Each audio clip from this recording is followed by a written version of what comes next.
Focus TG, una buona giornata e un buon inizio di settimana. Ben ritrovati nel nostro consueto spazio riservato all'informazione regionale. Un'ampia pagina sarà dedicata anche oggi alla situazione degli aumenti dei Covid positivi, ma apriamo il nostro notiziario con la cronaca, la notizia del decesso di un sub di 75 anni che è morto ieri mattina a Castelfranco Veneto.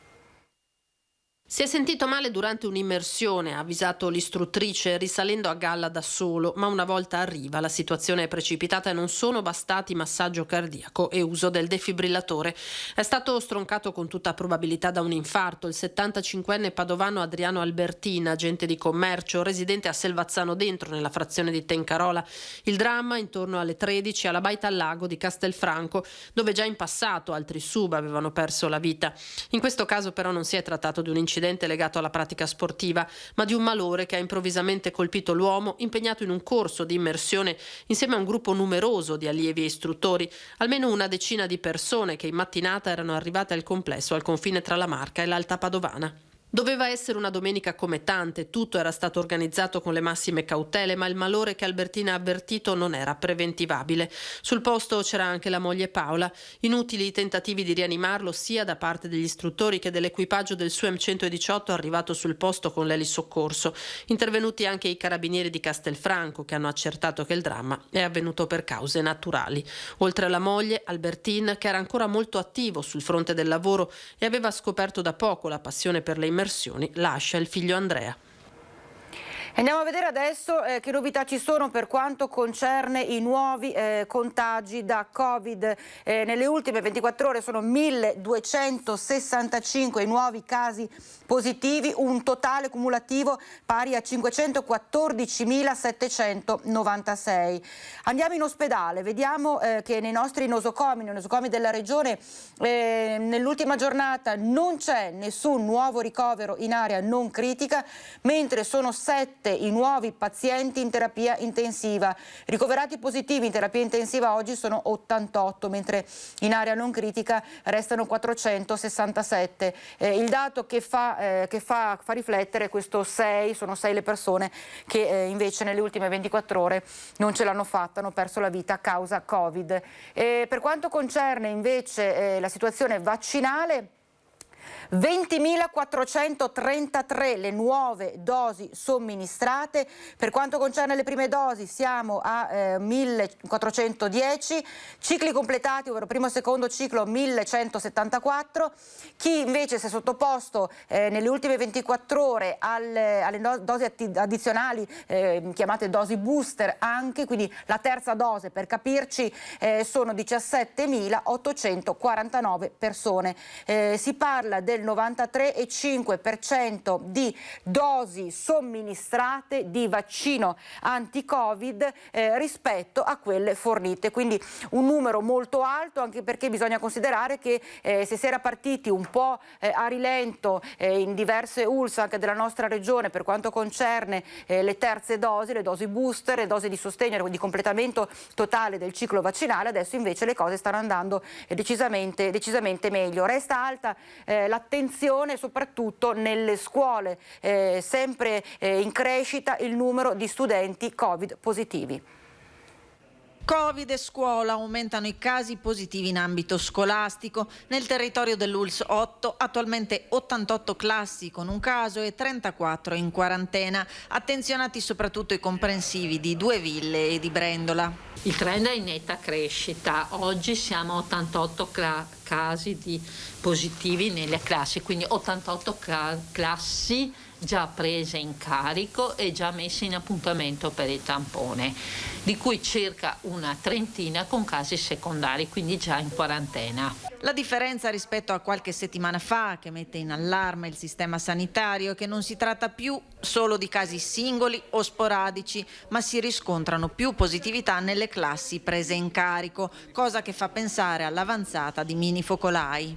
Di ogni ordine e grado di scuola, non più solo i piccolini ma anche adesso le medie e le superiori, però partiamo già con nel nostro contact tracing già con un paio di casi anche nelle classi, che ci fa un attimo preoccupare appunto però in linea con l'aumentata incidenza dei casi positivi. Il nodo critico è il tracciamento. Con l'avanzata dei contagi il timore è che anche il sistema di contact tracing vada in tilt e non riesca a prendere in carico tempestivamente i casi di positività. All'aumentata incidenza dei casi positivi, la capacità di presa in carico dei positivi sia un momentino rallentata e rappresenti una difficoltà per i nuclei Covid. Abbiamo una media capacità di presa in carico del positivo entro pochi giorni dalla denuncia di positività. Certo, il timore è di arrivare in zona rossa, cioè perdere proprio il controllo e che passino troppi giorni tra la nostra presa in carico e la denuncia del positivo, il che fa invalidare l'azione del contact tracing.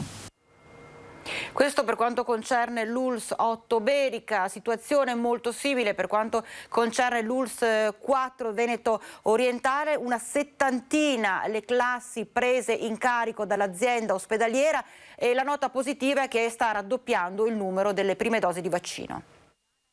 I contagi sono in crescita e lo stiamo vedendo ormai da un paio di settimane. Sono 1060 le persone positive al Covid-19 nel Veneto orientale, con picchi localizzati nei comuni più popolosi dell'area. Aumento dei contagi anche nelle scuole, con 1321 alunni di 66 classi in quarantena, cui si aggiungono altre 19 classi in sorveglianza. Classi che cioè a causa di un contagio non possono effettuare alcuna attività scolastica al di fuori delle lezioni in aula. Sul fronte dei ricoveri abbiamo 15 pazienti in malattie infettive, 11 non sono vaccinati, sottolineo, 5 sono in terapia intensiva. Le persone che stanno peggio tra quelle ricoverate sono quelle che non hanno fatto il vaccino. A sostenere la campagna vaccinale sul territorio dell'ULSS 4, 3 testimonial del mondo sportivo locale. Filippo Viotto, Alessandro Fantinello e Gregorio Furian della squadra di rugby di San Donà hanno rilanciato l'importanza della vaccinazione alla vigilia dell'apertura della terza dose agli over 18 dal 1 dicembre. Per come la vedo, se ci fosse anche solo una piccola possibilità di limitare la probabilità di prendere il Covid, e grazie ai vaccini c'è e non è piccola, è giusto coglierla. In Veneto orientale sono state somministrate complessivamente 360.000 dosi di vaccino anti-Covid, tra cui più di 17.000 terze dosi. La popolazione non immunizzata nel territorio dell'ULSS 4 equivale a circa 6.000 persone, ma probabilmente per effetto delle nuove restrizioni in arrivo per chi non è vaccinato, le prime dosi sono ultimamente raddoppiate. E poi, come ha detto, ci sono le terze dosi che stiamo facendo nell'ordine di 600-700 al giorno in questo periodo, però contiamo di crescere rapidamente, stiamo allestendo nuove linee di vaccinazione, siamo già a quota 1.200-1.300 al giorno, dobbiamo arrivare a 1.600-1.800 e abbiamo anche un buon contributo da parte dei medici di medicina generale. E parecchia preoccupazione c'è anche da parte dei primi cittadini in tutta la regione. Pensavamo i primi di settembre di esserne quasi usciti, perché i casi anche a paese si contavano sulle dita di una mano. Devo dire che nell'ultimo mese la situazione è peggiorata sensibilmente. 446 nuovi positivi nelle ultime 24 ore, 2 decessi. La Marca si conferma una delle province venete con il maggior numero di contagi, che nell'intera regione continuano a rimanere oltre i 2000. Anche nei singoli comuni cresce la preoccupazione. Ai sindaci negli ultimi giorni stanno arrivando dall'azienda sanitaria report di cittadini contagiati o ricoverati sempre più numerosi. È il caso di Paese, dove la prima cittadina Katia Uberti si dice preoccupata per l'aumento dei casi. Nel giro di qualche giorno sono quintuplicati anche qui a Paese, quindi siccome stiamo affrontando il periodo prenatalizio di cene, di incontri, questo mi spaventa un pochino. Contagi nell'ambito domestico, spiega Uberti, con il virus contratto da bambini e ragazzi e poi trasmesso ai familiari. Qui a Paese mi ritrovo purtroppo con persone non tanto anziane, però ricoverate in ospedale, e magari nipoti o in casa che purtroppo con contatto scolastico sono diventati positivi e quindi hanno contagiato i familiari. Non è una situazione facile. Pensavamo di trascorrere un Natale normale, continua il sindaco, ma lo sarà solo in parte. E il ricordo va al febbraio 2020, quando proprio Paese registrò la prima vittima trevigiana del Covid, la 76enne Luciana Mangiò. Si sapeva che c'era un decesso nella provincia della Marca, è toccato a Paese, abbiamo rischiato di diventare zona rossa. Il giorno seguente eravamo già presenti presso la prefettura per vagliare e valutare insieme quali direttive adottare. Fortunatamente non c'è stato l'isolamento, però ha scosso non di poco tutta la comunità di paese. Vaccinazioni, nuovi contagi, ma abbiamo sul piatto anche tutta la questione legata al Super Green Pass. Secondo gli industriali diventa fondamentale per riuscire a non fermare questa nuova ripartenza, quindi questa nuova crescita di tutta quanta la nostra economia. Il tema del Super Green Pass è un tema attuale, fondamentale per evitare le chiusure. Noi non ce le possiamo permettere le chiusure. Ogni giorno di chiusura sono 9 miliardi di euro che buttiamo dalla finestra. Impensabile. Per quanto riguarda il Green Pass invece all'interno delle aziende con i tamponi è l'ulteriore dimostrazione di quello che sempre abbiamo detto, che nelle aziende il posto di lavoro è sicuro, il luogo in cui si lavora è sicuro. L'abbiamo detto nel periodo della pandemia e non veniamo ascoltati. Oggi col decreto implicitamente si dice che lavorare all'interno delle aziende rende tutti più sicuri. C'è una breve pausa, andremo poi a occuparci, a sentire, perché abbiamo in collegamento in diretta la collega da Padova Valentina Visentini, quindi sentiremo com'è la situazione a Padova. Qualche minuto, ci troviamo tra pochissimo.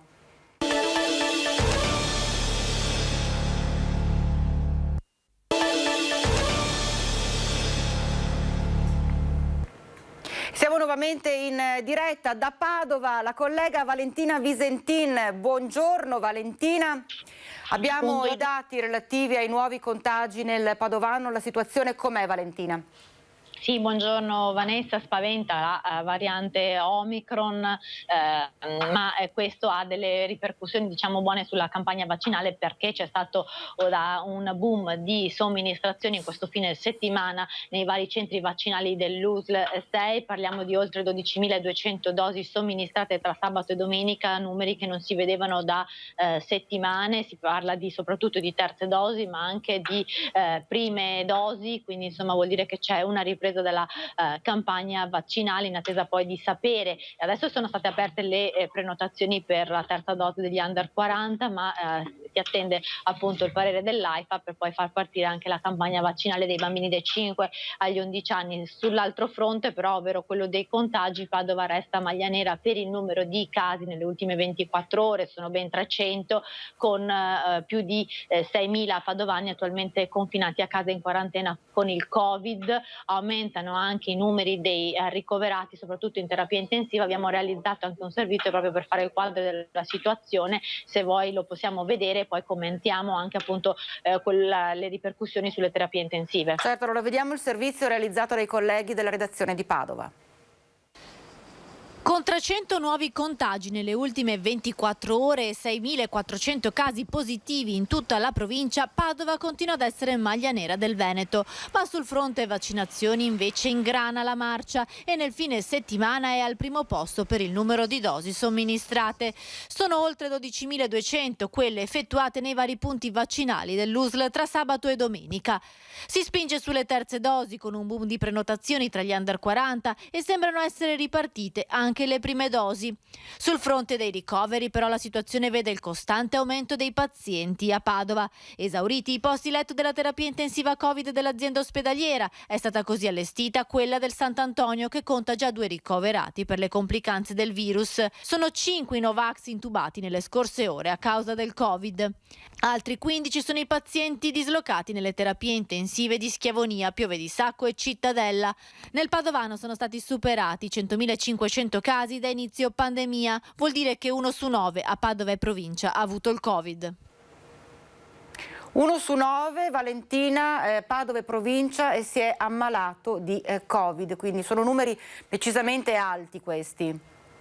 Sì, sono i numeri che appunto adesso si stanno facendo, una volta superate appunto le 100.000 persone contagiate, un po' il conto da fare è facile, 1 su 9, e quindi insomma preoccupa un po' questo andamento costante di aumento di casi, 300 quelli nelle scorse ore, nelle ultime 24 ore, ma come ben sappiamo di domenica si processano anche meno tamponi. Certo. Certo. Poi c'è ovviamente tutta la parte delle scuole con le quarantene, il tracciamento, che poi più scuole appunto vengono coinvolte, più alunni ci sono da tracciare e a cui far fare il tampone, ma il tracciamento resta, come ci dicono tutti gli esperti, l'arma più efficace insieme alle mascherine per poi poter contenere i contagi. E, tra altre cose, noi abbiamo parlato soprattutto nel pezzo della terapia intensiva, quella degli adulti, quindi con l'apertura del Sant'Antonio di una nuova terapia intensiva Covid,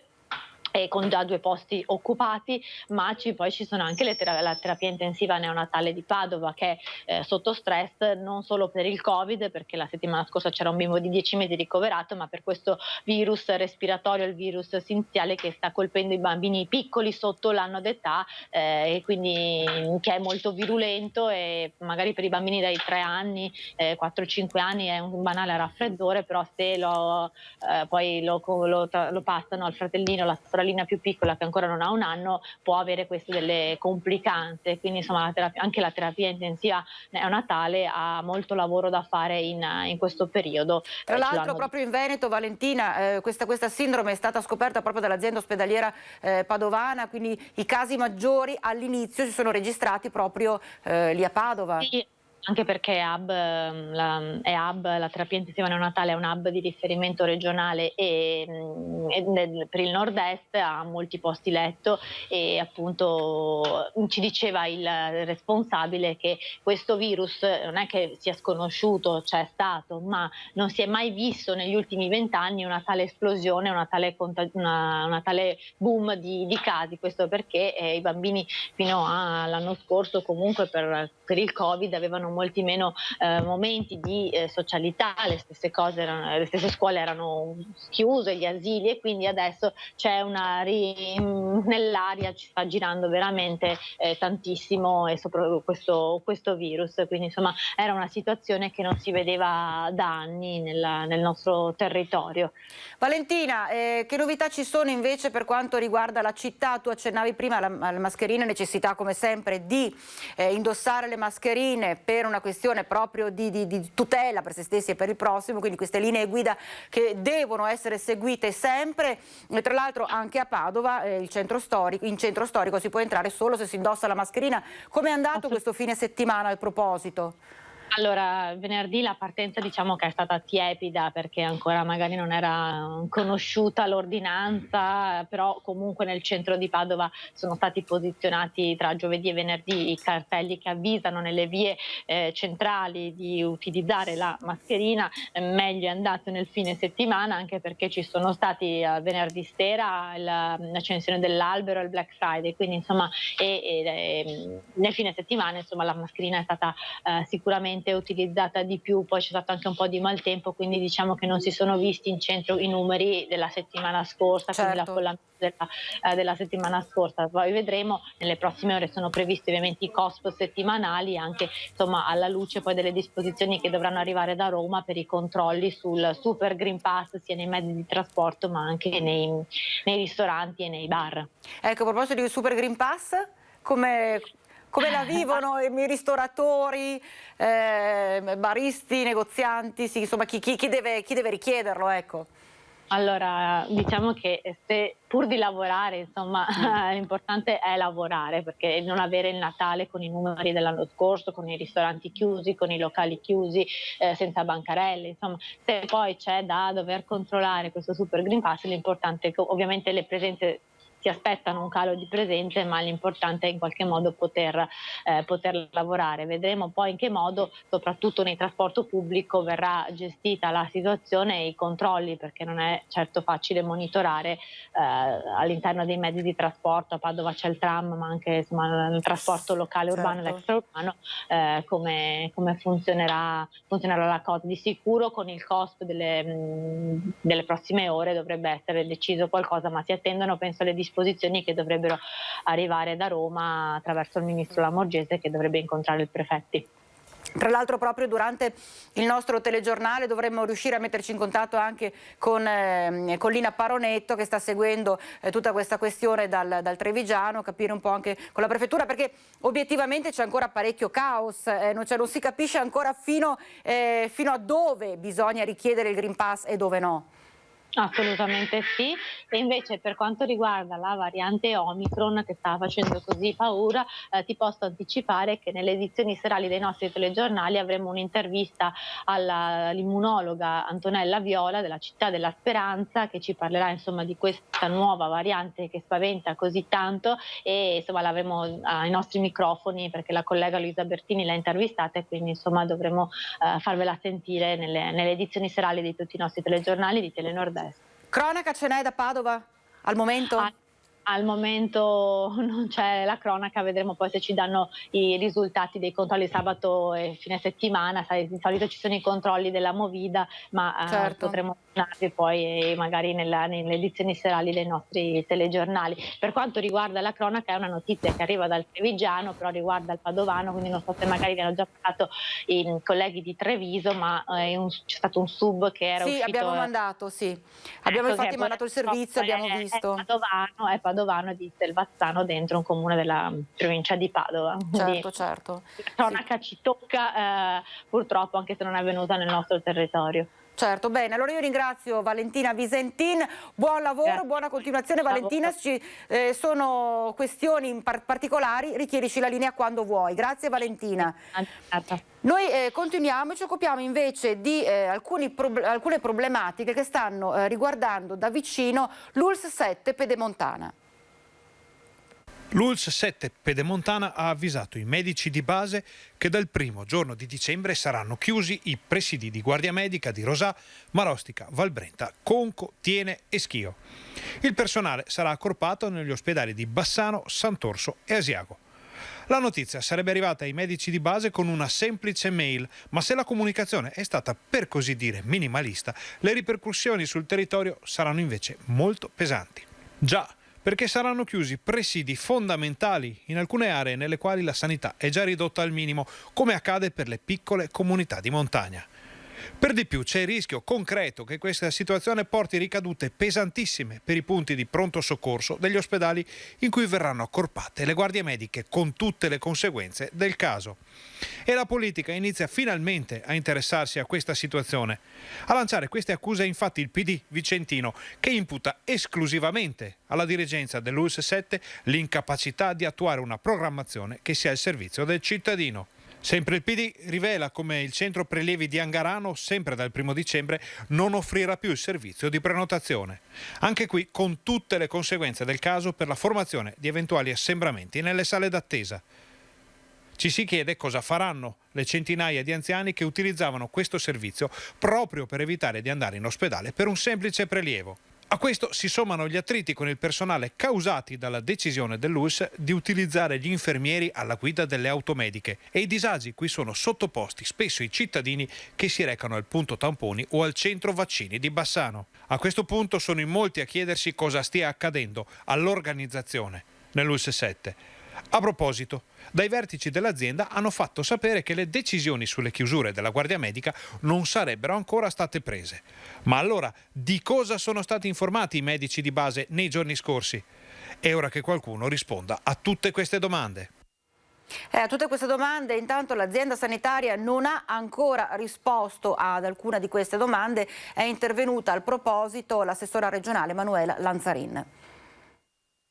Io ho sentito diversi sindaci, è comprensibile l'apprensione, la preoccupazione dei sindaci, però io ho anche cercato di spiegare, so che ci sarà anche un incontro tra la direzione e i sindaci, la conferenza dei sindaci, proprio per cercare di spiegare la situazione. Oggi siamo in una situazione di vera emergenza, drammatica per quanto riguarda il personale.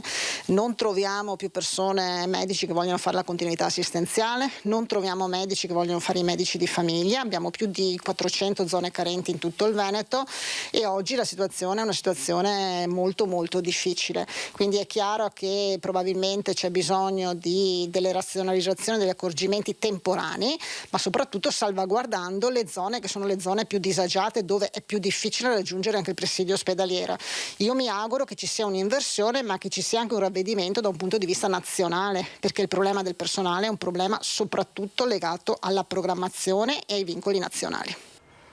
Infatti proprio oggi a Bassano ci sarà l'incontro tra la direzione ULSS 7 Pedemontana e i vari sindaci della conferenza per cercare di capire almeno proprio per quanto concerne la situazione guardia medica nel nostro territorio, sia nel distretto 1 che nel distretto 2, come intenderanno procedere i vertici dell'azienda sanitaria dell'ULSS 7 Pedemontana. Ci separiamo per qualche minuto.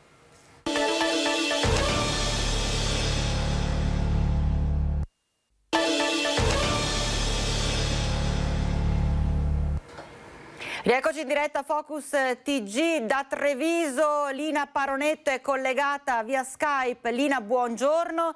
Insomma, oggi è la giornata in cui si dovrebbe capire qualcosa in più rispetto al trasporto. C'è l'incontro appunto con tutti i prefetti, si dovrebbe insomma avere finalmente almeno un chiarimento su come comportarsi per quanto concerne il trasporto pubblico.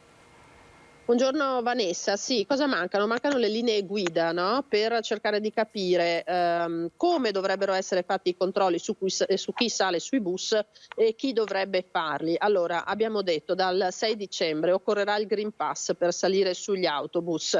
Il problema è relativo per la popolazione diciamo più matura, gli adulti, gli anziani, è invece pressante per quanto riguarda gli studenti. Come si risolve il problema del trasporto pubblico? Nella sola Marca Trevigiana considera che più del 25% dei ragazzi nella fascia 12-19 anni non è vaccinato. È pensabile che questi ragazzi, che sono migliaia, solo nel Trevigiano parliamo di circa 18.000 ragazzi, possano tamponarsi, sottoporsi a tampone ogni 2 giorni per salire sul bus? È evidentemente un tema complicato, che questi ragazzi vadano a gravare sulle strutture che già effettuano tamponi è impensabile, già è una macchina che fatica a sostenere i ritmi per tamponare chi ha bisogno del Green Pass per andare a lavorare. Immaginiamo cosa significhi aggiungere migliaia e migliaia di ragazzi per farsi i tamponi. Per carità, è chiaro che nello spirito della norma c'è anche l'incentivo ad andare a vaccinarsi. Nel Trevigiano sono il 26% e qualcosa i ragazzi che ancora non lo sono. Immaginiamo che in altre regioni d'Italia, in altre località siano anche di più, però è chiaro che a una settimana dalla partenza di questo obbligo ci sono delle risposte che vanno trovate. Allora oggi, come ben dicevi, potrebbe essere un giorno importante perché i prefetti dei capoluoghi di regione sono in collegamento col ministro Lamorgese per cercare di capire come comportarsi, se i controlli verranno fatti a campione, chi li dovrà fare, se le forze dell'ordine o le aziende di trasporto, che poi relazioneranno ai loro colleghi delle altre città che a loro volta nei prossimi giorni dovranno confrontarsi con gli uffici territoriali della scuola. Per cui c'è ancora un meccanismo che deve diciamo portare a delle risposte che sono necessarie. Anche perché ancora, ecco, poi c'è anche la questione, la chiave del trasporto pubblico-privato, però le varie corriere dei privati che fanno un trasporto pubblico a tutti gli effetti, penso al trasporto scolastico, soprattutto parlando di giovani, se anche loro rientrano in questo calderone del trasporto pubblico. C'è ancora parecchia confusione, Lina.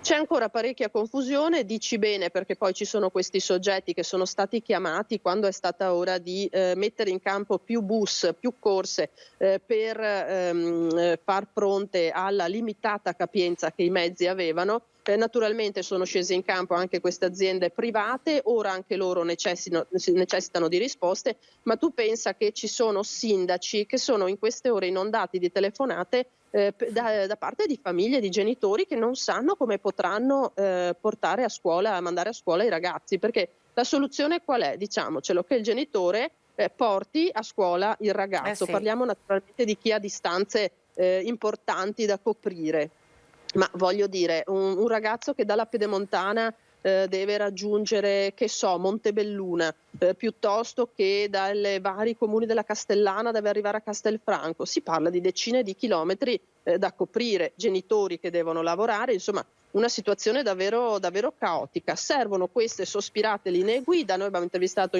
nei giorni scorsi anche il presidente della provincia di Treviso, Stefano Marcon, che dice ci troviamo anche stavolta all'ultimo minuto a cercare di dipanare questa ennesima matassa, però il problema si spera appunto che venga risolto. Abbiamo sentito in queste ore insomma qual è la soluzione, che i controlli siano esclusivamente a campione e che li svolgano le forze dell'ordine quando possono, questa è la verità, come è successo in tante altre circostanze. Anche perché la fascia resta sempre quella 12-18, parliamo di ragazzini e ragazzine che hanno bisogno di utilizzare il mezzo scolastico. C'è anche però da capire il discorso del tampone 24 ore o 48 ore, quindi c'è tutto veramente c'è tantissima confusione anche per quanto riguarda la certezza della valenza, della durata del tampone, perché se dovesse essere ogni giorno, viva Dio. Poi, Vanessa, parliamo di un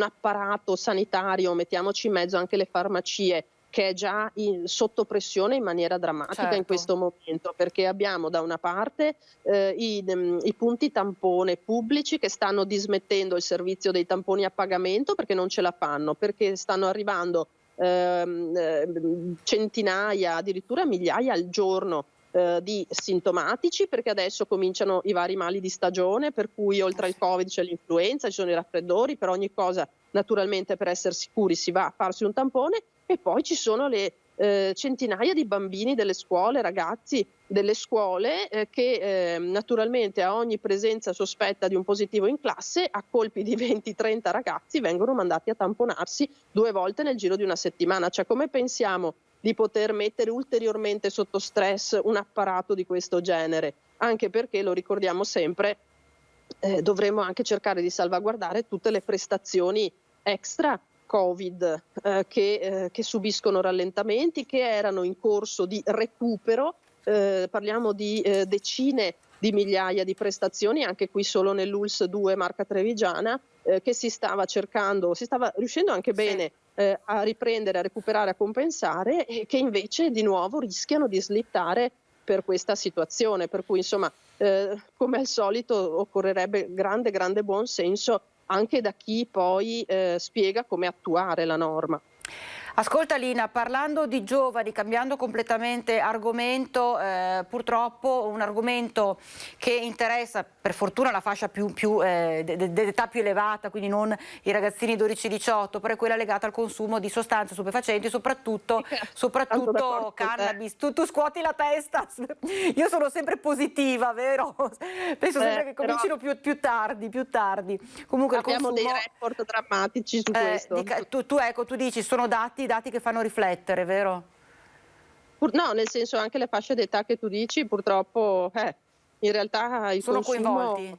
comincia sempre prima, soprattutto di queste droghe leggere, cosiddette leggere, perché poi è una verità che andrebbe ripetuta 1000 volte. La marijuana, l'hashish, ma in particolare la marijuana non è più, come si dice, quella di una volta. C'è una sostanza molto più pericolosa, molto più potente, quella che è in commercio oggi, e di cui i ragazzi dovrebbero fare grandissima attenzione al consumo, e altrettanto i genitori. E poi ti ricordo anche un'altra cosa, Vanessa, che sono sempre di più i ragazzi minorenni protagonisti di fatti di cronaca che noi riportiamo, non come vittime, come spacciatori, ahimè, addirittura con dei giri d'affari di un certo rilievo tra i loro coetanei, eccetera. Per cui è un fenomeno in realtà che ha abbassato drammaticamente l'età, sia da parte dei consumatori che da parte di questi piccoli pusher, ma chiamiamo piccoli, perché poi alle volte vengono trovati anche con quantità rilevanti. Per cui, insomma, è un tema tutto da sviscerare. Al proposito è intervenuto anche lo stesso ministro Orlando, e quindi vediamo il servizio che è stato realizzato. Nel momento in cui un partner non proprio irrilevante e un alleato non proprio trascurabile sembra cambiare, come la Germania, sembra cambiare profondamente linea su questo fronte,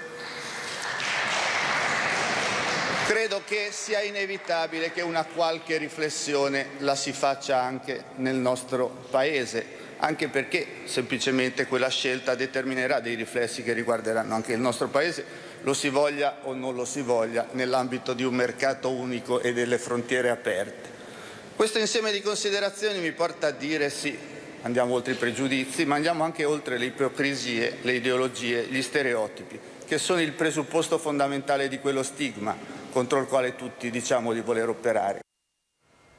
Serve riflessione, ha dichiarato il ministro Orlando, in un territorio a quanto pare come il nostro che non è così immune da questa piaga sociale. Certamente, ma poi guarda, lo ricorderai anche tu Vanessa, proprio la scorsa settimana la Castellana trevigiana, ma insomma a confine con il vostro comprensorio più strettamente bassanese e vicentino, ha ospitato il corso europeo per i dirigenti e gli investigatori ai gradi più elevati delle polizie dei vari paesi europei. C'erano 21 delegazioni da tutta Europa proprio per affrontare il tema del traffico di stupefacenti all'interno della UE e extra UE, perché la pandemia non ha fermato questo genere di traffici, purtroppo, che magari hanno cambiato vie di trasporto, vie di comunicazione, tra virgolette, nel senso che hanno lasciato magari gli aerei per le navi, per appunto altro genere di strade per arrivare dove vogliono arrivare, però purtroppo sono fenomeni che vanno monitorati, ed è stata scelta la Castellana. Questo è interessante perché anche territori più piccoli, borghi, comprensori più piccoli, che vengono a contatto anche con realtà e con esperti europei di questo genere di fenomeni, possono anche rendersi conto di a quale realtà si rischia di andare incontro, non solo per quanto riguarda lo spaccio, ma anche per quanto riguarda le infiltrazioni della criminalità organizzata in tema di spaccio e non, perché sappiamo bene che con i proventi degli stupefacenti, certo, del traffico di stupefacenti, le mafie e le criminalità organizzate poi differenziano, ahimè, soprattutto in questo periodo di pandemia, no, Vanessa, certo, i loro affari, e riescono anche purtroppo a immettere del denaro che magari sul momento può dar sollievo a chi si è trovato in grave difficoltà e che poi invece via via, una volta chiesto indietro, strozza queste piccole realtà. Bene, grazie alla nostra Lina Paronetto, grazie per il tuo intervento Lina, buona continuazione, grazie, buon lavoro, e tutto ovviamente nel telegiornale di questa sera. Grazie a Lina Paronetto, noi ci fermiamo per un breve break, tra pochissimo.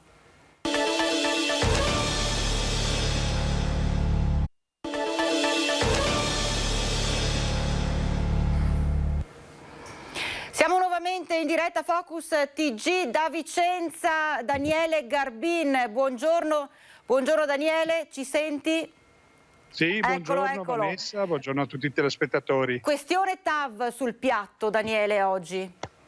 Allora, sono attore di Quartesolo e ho appena fatto proprio un giro in questo momento al centro del comune. Il tema è stato sollevato dal sindaco la scorsa settimana, perché in base ai progetti che ha visionato del passaggio della TAV, che adesso partirà da Vicenza sia in direzione ovest verso Verona, ma anche in direzione est verso Padova, impatterà per primo il comune di Torre di Quartesolo, e il progetto che sembra sia quello approvato, e infatti questo è un progetto che il sindaco ha detto è un'opera devastante, quello che sarà l'intervento se verrà poi realizzato, perché prevede un cavalcavia stradale che arriverà a toccare i 40 metri di altezza rispetto al solo stradale, più un secondo cavalcavia invece che raggiungerà i 20 metri, perché in questo comune insiste anche l'incrocio tra la Milano-Venezia e la Valdastico, quindi è proprio un crocevia incredibile di strade, di progetti, e sostiene che un'opera così impattante non possa essere assolutamente gestita e realizzata almeno così come è stata prospettata, come ha visto. Ecco. È un'opera che effettivamente abbiamo girato perché dopo l'allarme del sindaco, che ha chiesto il coinvolgimento di provincia e regione proprio per riuscire a creare una sinergia tra tutti gli enti, meno che possono essere in qualche modo capaci di intervenire e poter modificare il progetto, ecco, chiede che venga assolutamente non realizzata così come è stata proposta. I cittadini, la maggior parte, cadono dalle nuvole, perché anche loro dicono: non abbiamo sentito parlare, ma non abbiamo mai visto un progetto. Effettivamente, se è così come è stato presentato dal sindaco non si può accettare. Questo bene o male è il bilancio delle raccolte di opinioni che ho in questo momento sentito. Ecco, due cose Daniele, quindi allora intanto per quanto riguarda proprio il progetto, cioè questi cavalcavia andrebbero ad attraversare il paese, due giganteschi cavalcavia è il territorio all'americana. comunale. Sì, praticamente per riuscire a raggiungere quell'altezza, immagina, partendo da zero, bisogna progressivamente, non è istantanea, quindi è un'opera che proprio prima sale, poi scende, quindi di fatto sarà un'unica, quasi un ottovolante, qualcuno l'ha definita una giostra, ma non è una giostra purtroppo, è proprio un ottovolante perché dall'inizio del territorio, nel confine con Vicenza, riparte, poi arriverà nella sommità proprio al centro, qui all'incrocio vicino al centro anche delle torri, le piramidi, che è un grosso centro commerciale anche molto importante, molto impattante, che genera traffico e quindi anche un grande volume, per poi ridiscendere verso Grisignano. Ecco, questo è quello che è stato preventivato dal sindaco, che dice bisognava trovare un'alternativa e non concentrare tutti gli svincoli proprio che insistono in questo territorio, perché così come sono stati proposti non significa, a parte i tempi, i cantieri grandissimi e proprio da sostenere, ma poi anche una volta realizzato è un impatto fuori scala. Ecco, per quanto la TAV sia un progetto nazionale di prospettiva europea, ecco, però alla fine in questo territorio pagherebbe un prezzo veramente molto alto. Il sindaco dice troppo alto. Ecco, la seconda cosa è che fa un po' specie, sempre il solito discorso che la gente non ne sa nulla, cioè la gente si trova davanti al fatto compiuto, è inutile negare l'evidenza, giusto? Sì, infatti proprio questo racconto, ma davvero, ma non ci credono, ma io non ho visto niente, sono queste bene o male le prime frasi nel momento in cui introduco l'argomento, perché è qualcosa che solo alcuni ne hanno sentito parlare, ma molto vagamente. Quindi la prima richiesta che abbiamo ricevuto è proprio questa: ma voi che lavorate in informazione chiedete, che vogliamo essere coinvolti, perché a questo punto è proprio qui anche la nostra missione, riuscire a esternare che questi progetti, se sono davvero così grandi, poi vengano realizzati sulla testa e sulle opinioni delle persone. Ci rendiamo conto che è un'opera che ha una prospettiva non comunale, quindi inevitabilmente ci possono essere dei territori che pagheranno dazio più di altri in una chiave generale, perché altrimenti la contropartita è anche questa, a ogni punto potrebbe essere anche un motivo per non realizzare mai niente. Ecco, però, stando a quello che è l'opinione del sindaco, il prezzo è davvero troppo alto, quello che questo territorio sarebbe costretto. I cittadini vogliono provare a contare di più, ecco, chiedono questo, il coinvolgimento con la cittadinanza, che possa esprimere quantomeno un'opinione, un parere. Ecco, qualcuno anche diceva volutamente è stato magari fatto in modo che non venissimo coinvolti, ecco, sì. Però questo è già un altro discorso. Ecco, io riporto così proprio più o meno le frasi ricorrenti e l'umore della gente, ecco, su questo progetto. Un'altra criticità che hai sollevato, che andremo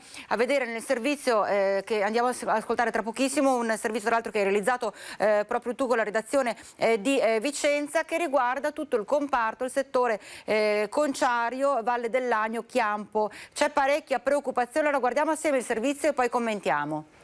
Va bene. Affrontare il complesso problema della gestione di fanghi di conceria è un tema che periodicamente torna a scuotere la politica per dare risposte ai cittadini. A persistere l'antagonismo tra il diritto alla salute e il diritto al lavoro. A preoccupare il progetto inceneritore. Alcune associazioni chiedono un monitoraggio specifico sui lavoratori, ma anche uno studio preliminare sui residenti nel distretto Agno-Chiampo. Il sindaco di Montorso però ha alcune riserve su un accertamento medico generalizzato. Per quanto riguarda le presenze di tumori e tante altre cose, soprattutto per le persone che hanno più di 50 anni. Quindi effettivamente questi schini hanno la possibilità di fare un'analisi diffusa e quindi aumentando quelli che sono i soggetti sotto analisi si ha la maggiore attenzione, quindi si riesce a intraprendere efficacemente delle azioni di prevenzione in tempi, diciamo, ancora per la possibilità di salvare la vita anche delle persone. Quindi gli screening vanno bene, però devono essere tarati su quelle che sono le reali esigenze, le reali problematiche della comunità. Ecco, un territorio che è particolarmente toccato, qua stiamo parlando di tutto quello che è il settore conciario, un territorio del Vicentino toccato perché la mente corre inevitabilmente anche a tutto il discorso dei vari PFAS, dell'inquinamento delle falde acquifere, quindi c'è parecchio timore e quindi la richiesta, abbiamo sentito anche l'approvazione e l'appoggio da parte di chi amministra quei territori, che vengano fatti questi controlli, questi screening. Diventa fondamentale, Daniele. Sì, come dicevi tu Vanessa, è sempre quella parte, anche se scendiamo, comunque colpita maggiormente. Ecco, la storia della Concia è una storia pluridecennale, perché parte da lontano, ha permesso anche dei vantaggi economici, è inutile negarlo, ecco, però è proprio l'equilibrio. Si chiede in questo momento l'equilibrio che forse in certi casi è sfuggito, e c'è anche la necessità da una parte di non fare terrorismo e di non allarmare in maniera così indiscriminata i territori, ecco, dall'altra però neanche ignorare un problema che sta diventando ed è già diventato così allarmante, ecco, in alcuni proprio punti localizzati, sia magari proprio per gli stessi lavoratori ma anche la popolazione. Abbiamo anche visto, per esempio, io personalmente a Zermeghedo è stata rieletta la giunta da poco, sono andato anche a sentire i desiderata dei cittadini una volta eletto. Ecco, la questione inquinamento, dopo una prima chiacchierata con i residenti, è proprio questa.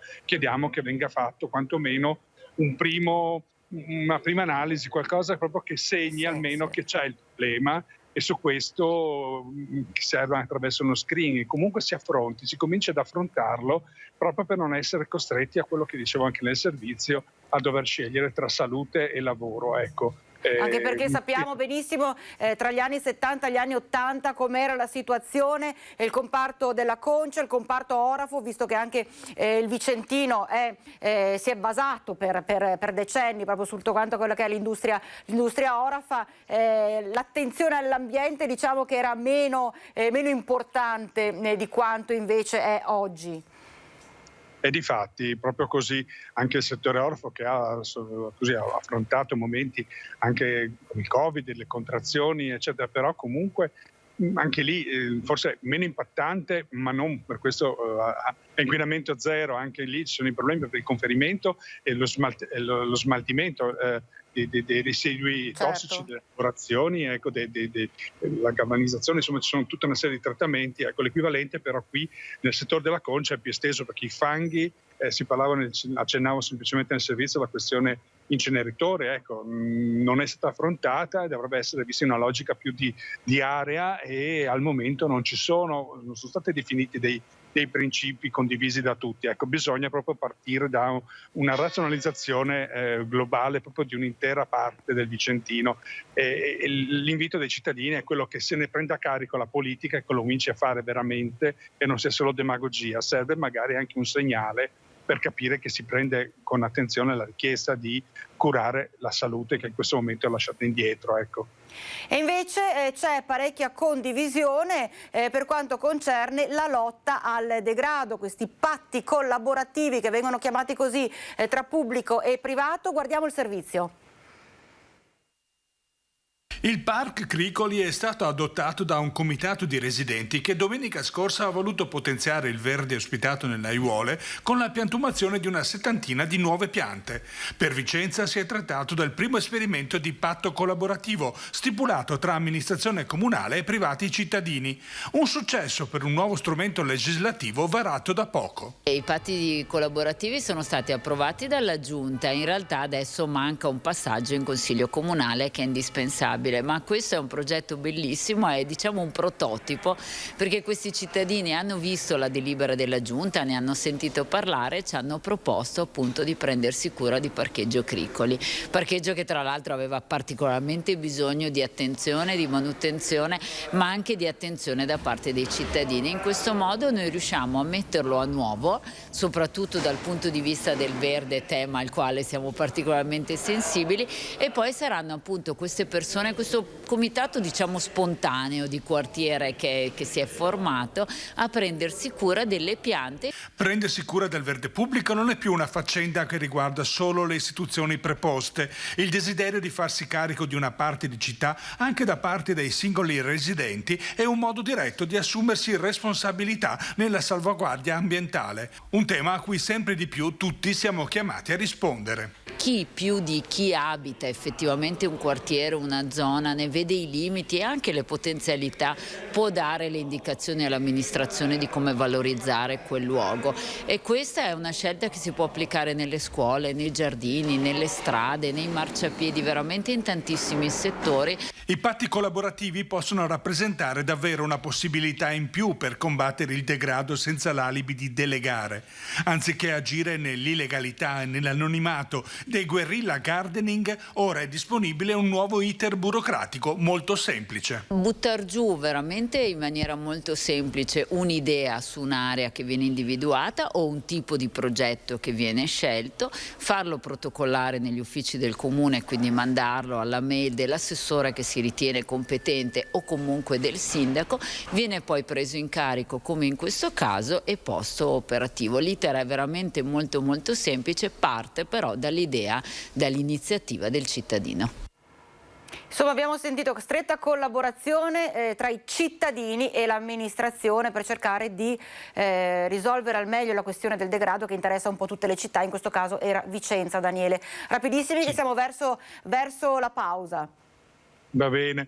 Sì, ti ringrazio Vanessa, è proprio quello, hai scelto proprio su questi servizi, è il tema dell'ambiente, la sensibilità, soprattutto la non delegare, ecco, e l'assunzione di responsabilità, o almeno una parte di responsabilità per essere realmente interessati. A volte è comodo dire ci penserà alle istituzioni pubbliche, invece e noi di Rete Veneta, con i nostri servizi, proprio cerchiamo anche di stimolare questo rapporto con le opinioni delle persone che raccogliamo proprio perché contano, uno conta uno, ma conta anche di più se messi insieme. Noi anche di Rete Veneta lo facciamo come nostra mission, proprio per riuscire a fare massa critica e poter incidere, però significa anche assumersi responsabilità. Io credo che la gente, ci siamo molte persone che se in atto modo poi intendono anche farlo e indicano e sono preziose per l'amministrazione.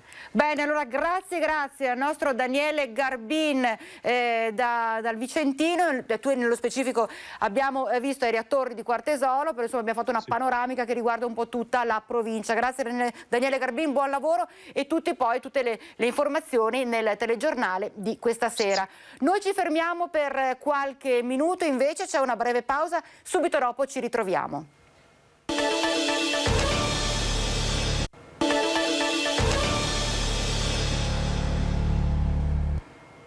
Rieccoci in diretta, Focus TG. Si parlava delle problematiche che riguardano soprattutto le persone anziane nel momento in cui ci sono queste rivoluzioni all'interno della medicina di gruppo integrata con sostituzione di medici in pensione. Siamo andati a Valbrenta e vediamo com'è il racconto di questa signora. È dal 1° novembre che sono senza medico di base. Anna Maria ha 74 anni e abita a Valstagna.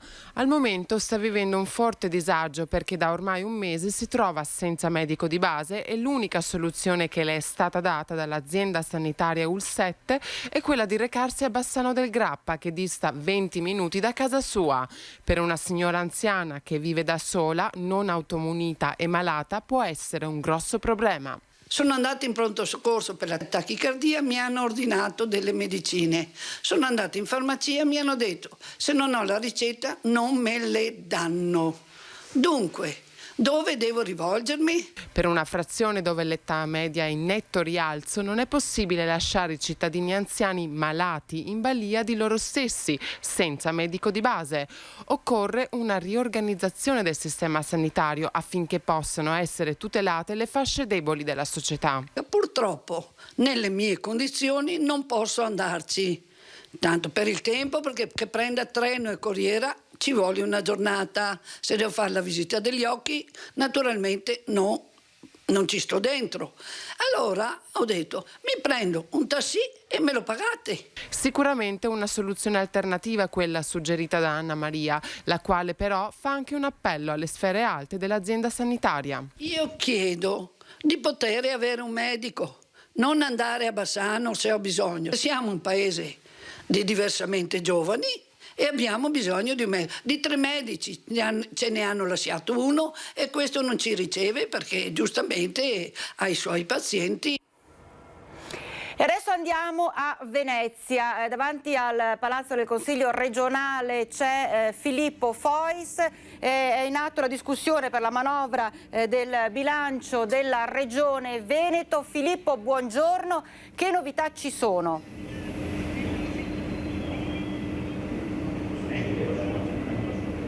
Buongiorno Vanessa, buongiorno ai telespettatori di Rete Veneta. Come hai detto bene, ci troviamo proprio all'interno, in realtà proprio di una corte di Palazzo Ferrofini, il palazzo in cui ha sede il Consiglio regionale del Veneto. La seduta è cominciata questa mattina attorno alle 11:30, in questo momento sta parlando il presidente della regione Luca Zaia.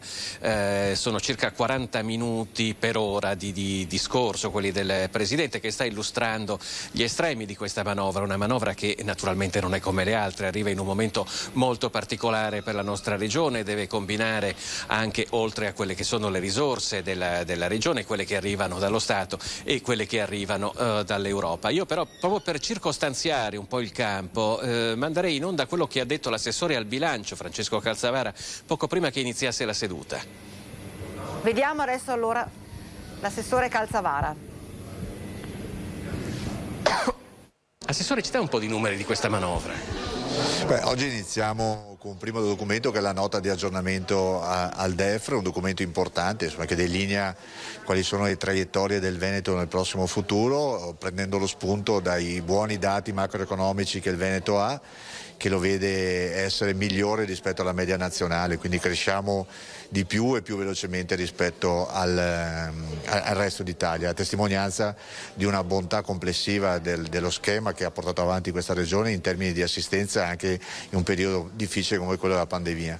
Poi la prossima settimana inizieremo invece l'esame vero e proprio del bilancio, un bilancio che parte da complessivamente 17 miliardi, tolte le partite tecniche arriviamo a 12, tolta la sanità e il sociale che sono circa 10 miliardi e mezzo, vede un bilancio della regione di circa 1,5 miliardi. 1,5 miliardi che è fatto di spese obbligatorie, di stipendi, di tutto quello che serve per far funzionare la macchina regionale e che poi lascia al termine di tutte queste spese una circa 60 di milioni di euro ai vari assessorati per le iniziative che saranno oggetto anche di presentazione all'interno della discussione della prossima settimana. Per quello che riguarda la sanità, quindi quanto saranno le risorse che verranno stanziate? Vediamo che si sta vivendo una situazione di difficoltà in Veneto come nel resto d'Italia sul fronte contagi. Sì, al netto di tutti quelli che saranno gli storni, i contributi che si vedrà nella gestione della pandemia, il Veneto ha tradizionalmente circa 10 milioni e mezzo tra sanità e sociale, che sono quelli che servono a tenere in piedi questa straordinaria macchina della sanità veneta che si è dimostrata capace di affrontare in maniera assolutamente performante anche questo momento difficile. Poi ci saranno gli altri fondi che le regioni contrattano a seconda anche dell'evolversi della pandemia. Per quanto che riguarda le politiche del lavoro e quindi di rilancio dell'economia? Lì ci sono i fondi che andremo a potenziare ulteriormente con ulteriori 10 milioni di euro a fronte dei 55 già stanziati ogni anno, quindi saranno 65 per quella che riteniamo sia la grande sfida insieme col Piano Nazionale per la Ripresa e Resilienza che è la nuova programmazione 21-27 della Comunità Europea. Il Veneto in questi 6 anni di programmazione dovrebbe avere circa 2 miliardi di nuovi finanziamenti che devono essere cofinanziati per circa il 18% da parte della Regione, quindi un effetto moltiplicatore di tutta una serie di bandi che nel corso dei prossimi anni vedranno in particolar modo il lavoro e le imprese utilizzare quelle che sono le disponibilità della Comunità Europea insieme a quelle dello Stato e della Regione per continuare a crescere come stiamo facendo negli ultimi anni.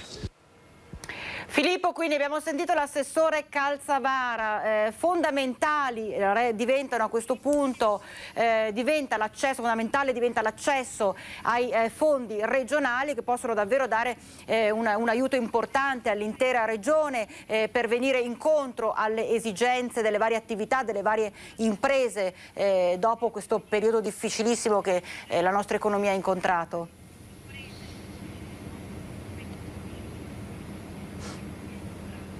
Assolutamente, come avete sentito gli indicatori economici del Veneto sono molto buoni, la nostra economia, le nostre attività produttive hanno ripreso molto meglio rispetto ad altre zone d'Italia, un po' meglio rispetto ad altre, comunque sempre sopra la media nazionale. Ora si tratta di accompagnare questo processo virtuoso sul quale comunque bisogna dire pende ancora l'incognita di quello che sarà l'evoluzione della pandemia, non solo per quello che riguarda il nostro territorio ma anche per quello che riguarda l'estero. Come sapete il Veneto è fortemente vocato alle esportazioni e da questo punto di vista è chiaro che ciò che succede negli Stati Uniti d'America piuttosto che in Russia ha delle ripercussioni anche sull'attività delle nostre aziende.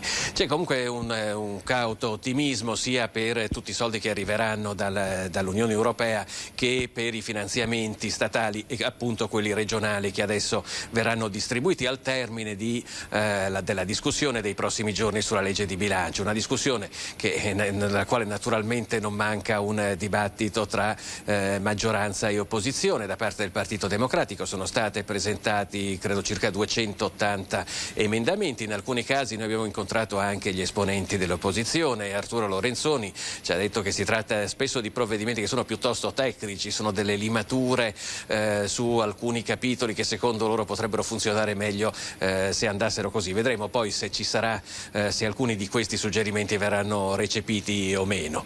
Vanessa. Certo, allora io ti tengo in diretta, andiamo a trasmettere il servizio relativo invece a tutta la questione dei nuovi trasporti pubblici, nuove linee che interessano i terminal soprattutto ferroviario e degli autobus nel veneziano.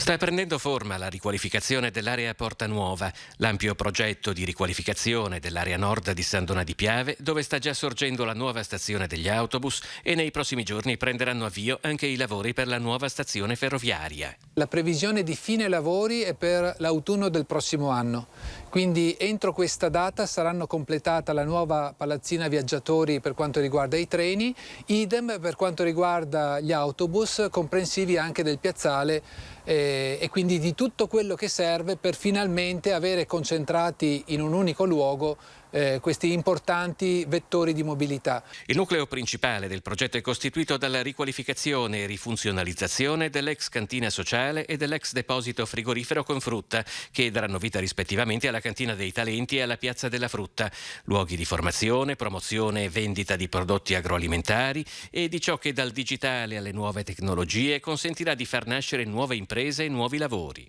Per quanto riguarda cantina, concluderemo i lavori del primo lotto già per la prossima primavera e sarà possibile nei mesi immediatamente successivi già avere una prima occupazione. Invece per quanto riguarda il completamento della riqualificazione noi abbiamo previsto di raccogliere le manifestazioni di interesse da parte di soggetti investitori, da parte di soggetti interessati a gestire lo spazio oppure anche solo a occuparne una parte entro il prossimo 17 gennaio.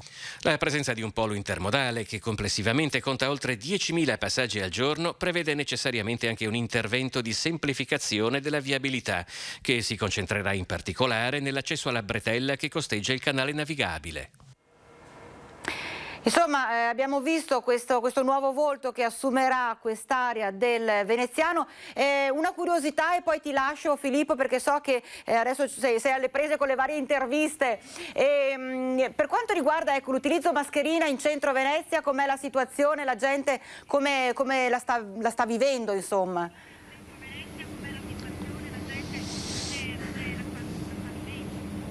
Ma insomma c'è da dire che non è che ci sia tantissima gente in questo periodo a Venezia, già di suo questa non è un'alta stagione, anche se secondo me oramai la stagione prima della pandemia, l'alta stagione a Venezia era tutto l'anno, però gli addetti ai lavori dicono che è bassa stagione, a questo si aggiunge naturalmente la situazione che stiamo vivendo, per cui diciamo che non ci sono grossi affollamenti. Generalmente devo dire che per quello che riguarda, visto che per ora la mascherina all'aperto è lasciata al buon senso delle persone, devo dire che nei momenti in cui ci sono un po' di aggregazioni per strada io vedo che la gente indossa le mascherine. Certo. Altro è magari in circostanze diverse, come può essere magari la movida notturna, allora lì cambiano un pochino le cose. Certo, bene. Grazie allora a Filippo Fois, ti lascio entrare in consiglio, Palazzo del Consiglio per le varie interviste, poi ovviamente tutte le informazioni ulteriori nei telegiornali di questa sera. Grazie da Filippo Fois da Venezia.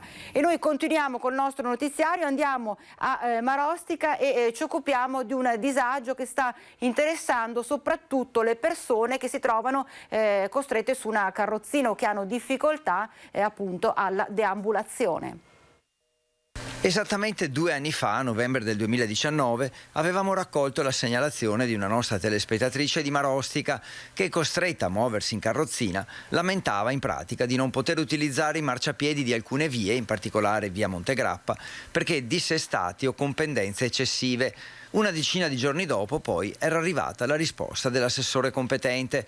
Non subito, ma il Comune sarebbe intervenuto nel 2020 perché c'era la possibilità di inserire in bilancio dei fondi per eseguire i lavori e rendere fruibili i marciapiedi dai cittadini più in difficoltà, compreso lo stesso assessore. Effettivamente il problema c'è, questo marciapiede non è adatto per le carrozzine perché ci sono pendenze laterali che superano il 5%, quindi non può andare bene questo.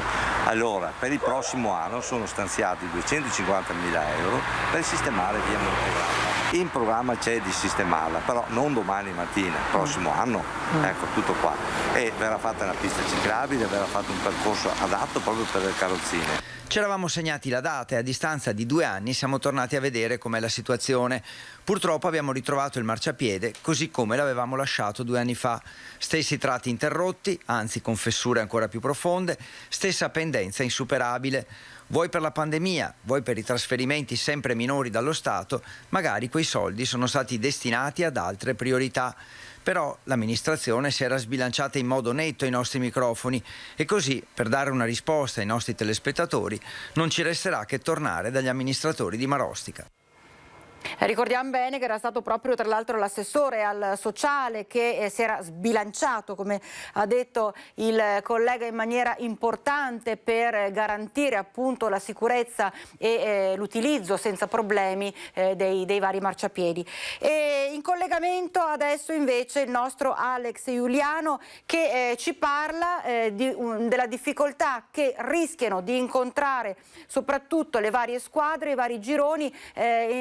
Siamo in attesa di capire, Alex, buongiorno Alex, di capire cosa sta succedendo, quali novità, quali movimenti ci saranno proprio per quanto concerne le gare, le partite che si potranno o non si potranno fare. Che cosa ci puoi dire tu? Buongiorno Vanessa, buongiorno ai nostri telespettatori. Allora, cerchiamo intanto di fare prima un po' di chiarezza e poi di rassicurare i tanti tifosi, i tanti atleti, i tanti addetti ai lavori. Allora, che cosa sta succedendo nel mondo del calcio dilettantistico soprattutto? Con l'entrata in vigore del Super Green Pass sono scattate alcune direttive che insomma dovrebbero concretizzarsi dal 6 di dicembre in poi. Fra queste direttive c'è quella che impone l'obbligo di Green Pass normale, quindi tanto per essere chiari, insomma quello rilasciato anche con i tamponi che vengono effettuati in farmacia, quindi Green Pass normale però obbligatorio per chi entra in uno spogliatoio, per chi fa quindi vita da atleta e vita da spogliatoio. Cosa significherebbe questo? Significherebbe che, insomma, ad esempio, tutte le giovanili dai 12 anni in su delle varie attività sportive dilettantistiche dovrebbero far munire i propri atleti con spese a carico delle famiglie, di Green Pass e quindi di tamponi con validità di 48 ore, quindi una media di 2-3 tamponi a settimana per ogni giovane atleta. Questo ha sollevato sicuramente un polverone di polemiche, di insoddisfazione da parte del mondo dello sport dilettantistico, che lo sappiamo ha vissuto e sta vivendo un periodo di grande difficoltà. Però, detto questo, fatta questa premessa, concentriamoci su la realtà dei fatti, ovvero intanto non c'è ancora nulla di ufficiale, perché parliamo di ipotesi, parliamo di un protocollo che ad esempio la Federazione Italiana Gioco Calcio non ha ancora rilasciato, quindi intanto dobbiamo utilizzare assolutamente il condizionale. Certo. E poi il problema qual è? Il problema è che per le giovanili, per i campionati di calcio, insomma quelli che riguardano i ragazzini dai 12 anni ai 17, potrebbe arrivare uno stop, ma uno stop provvisorio, cioè dal 6 di dicembre fino a metà gennaio, proprio approfittando anche della sosta invernale dei campionati, la federazione potrebbe tagliare la testa al toro e dire è diventato obbligatorio, o meglio diventerà obbligatorio l'uso del tampone, ci saranno problemi relativi ai costi e quant'altro. Fermiamoci, interrompiamo l'attività sportiva per quel mese, mese e mezzo, tanto tempo per recuperare più avanti ce n'è. La federazione in maniera molto lungimirante ha scelto di mettere in piedi gironi con poche squadre proprio per avere la possibilità di recuperare le partite. E allora, riassumendo il tutto, possiamo tranquillizzare tifosi e addetti ai lavori nel dire che i campionati delle prime squadre proseguiranno regolarmente. Per quello che riguarda i settori giovanili si sta valutando cosa deciderà il governo, cosa deciderà la federazione. Nel caso si andrà probabilmente verso uno stop di un solo mese per evitare spese, costi folli alle famiglie e permettere agli atleti di riprendere l'attività da metà gennaio. Tu Alex stai parlando in questo momento del calcio, anche perché poi tra l'altro sappiamo benissimo la differenza che c'è con magari altri sport, ad esempio penso a pallavolo, penso al basket, che sono al chiuso, quindi in palestre chiuse, mentre il calcio bene o male i ragazzi sono tutti all'esterno, quindi già questo, il fatto di giocare all'aperto fa tirare una boccata d'ossigeno e fa sì che i giocatori possano scendere in campo. Un po' più problematica rischia di diventare invece la situazione per chi gioca al chiuso, quindi per giocatori e giocatrici di volley o basket. Solo per citare nuoto, ginnastica assolutamente. Gli sport al chiuso rischiano un ulteriore giro di vite, un ulteriore faccia a faccia con altre difficoltà. Ecco perché utilizzare la prudenza in questo momento è l'arma migliore, perché i protocolli non sono ancora attuativi, non sono ancora stati approvati, quindi valuteranno le varie federazioni quello che c'è da fare. È chiaro che se per gli sport, come dicevi giustamente tu, all'aperto, fra cui il calcio, le difficoltà sono considerevoli, per quelli al chiuso diciamo che si ipotizza un periodo davvero molto difficile, però cerchiamo di essere propositivi. Certo, non diciamo positivi, c'è il rischio veramente. Ascoltami, a proposito, venendo allo sport giocato, una domenica, com'è stata questa domenica del calcio di casa? Visto che il nostro Focus TG ha respiro regionale, non solo, direi di concentrarci un pochino sulla Serie D, che è il campionato che abbraccia un pochino tutte le nostre province, una Serie D che vede l'Arzignano sempre più lanciato in vetta alla classifica, ha vinto 6-0 in trasferta sul campo del Cattolica. Ricordiamo, Cattolica è l'unica squadra emiliana che fa parte del girone C della Serie D, e poi un crescendo continuo, costante dell'Union Clodiense Chioggia Sottomarina, allenato da mister Antonio Andreucci, che è lì al secondo posto e cerca di tener vivo un campionato che sembra indirizzato appunto verso Arzignano. fatica la Luparense che non va oltre il pareggio in casa contro l'Este, perde contatto e a -7 dal primo posto. Come non citare il grande exploit del Cartigliano che va a vincere 3-1 in casa del Caldiero Terme, una squadra molto forte, molto quotata, quella giallo-verde, un successo che proietta il Cartigliano a 18 punti in classifica, a -2 dalla zona playoff, insomma una favola, come viene spesso definita quella del Cartigliano, che diventa anno dopo anno sempre più una splendida realtà. Ascolta, tu tra l'altro, lasciando da parte per qualche istante tutto quello che concerne lo sport, ne abbiamo parlato anche con i vari colleghi a Vicenza, a Padova, a Venezia, situazione mascherine, perché anche il comune di Bassano del Grappa, l'amministrazione comunale, ha optato per l'obbligo dell'utilizzo della mascherina, di indossare la mascherina in centro città. Purtroppo c'è stata qualche svista perché non tutti erano a conoscenza, i bassanesi, tantissimi bassanesi, vogliamo ricordarlo, perché Bassano è stata letteralmente presa d'assalto questo fine settimana, nonostante il tempo fosse quello che era, insomma, ha piovuto soprattutto sabato. La gente però non lo sapeva, quindi tu hai sentito un po' la gente, cosa ti ha detto, cosa ti ha risposto? Stamattina siamo andati proprio in centro storico, ebbene ti confermo che non tutti erano perfettamente a conoscenza di questa ordinanza. Tanti lo hanno scoperto solo attraverso i social, la maggior parte attraverso ad esempio il nostro telegiornale, quindi le televisioni, i media locali.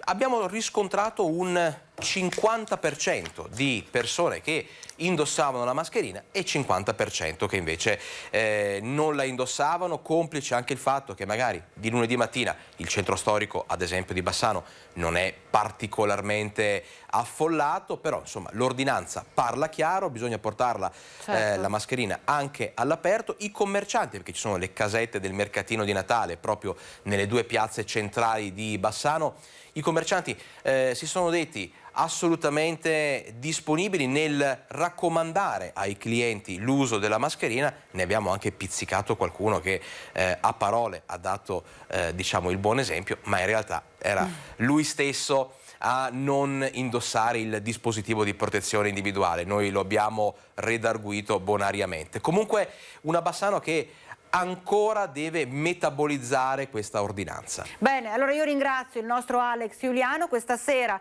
ci saranno i servizi TG Bassano alle 18:50. Grazie Alex. Grazie a voi. E allora io vi saluto, ricordo l'ora 18:50 TG Bassano, 19:15 TG Vicenza, con tutti gli aggiornamenti della giornata. Grazie per averci seguito e un buon pomeriggio. Arrivederci.